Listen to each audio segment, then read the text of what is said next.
kita juga masih menghadapi persoalan, yaitu persoalan korupsi.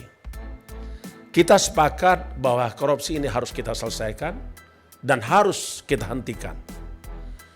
Melalui program-program KPK, sudah banyak yang kita lakukan, tapi setidaknya program yang dilakukan oleh KPK salah satunya adalah pendidikan masyarakat melalui politik cerdas dan berintegritas.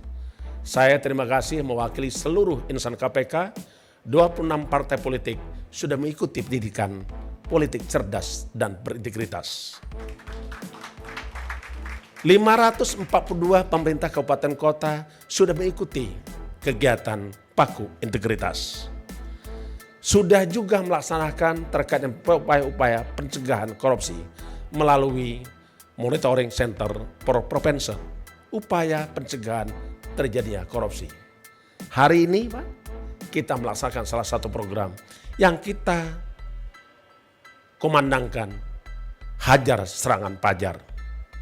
Mungkin kalimat ini kelihatan sederhana, tetapi sesungguhnya Pak, menentukan 3 kata hajar serangan pajar itu tidak gampang. Kami melakukan survei, kira-kira kalimat apa yang pas untuk meniadakan politik uang di dalam pemilu 2024 dan juga meniadakan politik uang di dalam pelaksanaan pemilihan kepala daerah. Kami kumpulkan Pak, yang paling banyak tertinggi dinikmati, dinikmati oleh semua orang, gampang dicerna dan gampang disosialisasikan, mudah untuk dikampanyekan, yaitu hajar serangan pajar. Bapak, Ibu-Ibu sekalian yang kami hormati, di dalam mewujudkan tujuan negara tadi, maka kita memilih sistem tata pemerintahan kita adalah demokrasi. Demokrasi adalah demokrasi Pancasila. Tentu kalau kita, saya sepakat dengan Kepala BPIP, pengamalan penghayatan Pancasila itu menjadi penting.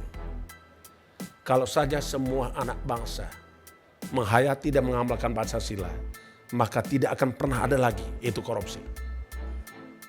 Pertama alasannya, dia tidak akan mungkin melakukan korupsi karena dia sadar apapun yang dia lakukan disaksikan oleh Tuhan Yang Maha Esa. Sila pertama Pancasila. Dia pun tidak akan mungkin melakukan korupsi karena dia sadar sila kedua, kemanusiaan yang adil dan beradab. Karena sesungguhnya korupsi bukan hanya melanggar undang-undang, tetapi korupsi itu merampas hak rakyat, merampas hak kita semua, dan juga merampas hak anak keturunan kita, dan juga merampas generasi ke depan.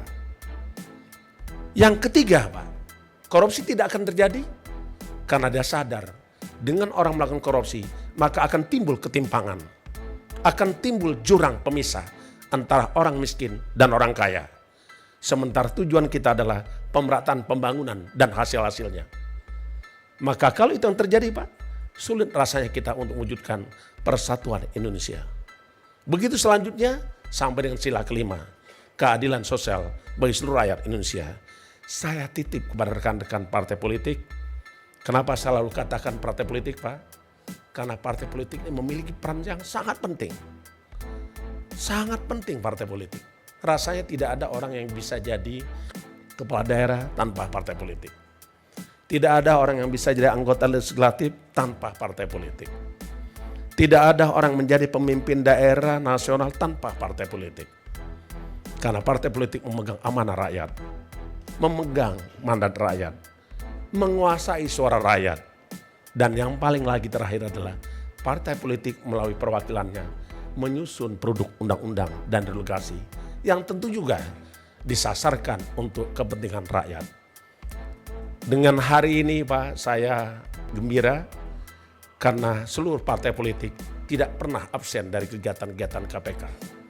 Seluruh media pun ikut membersamai kami, mendampingi KPK dengan setia sampai kapanpun.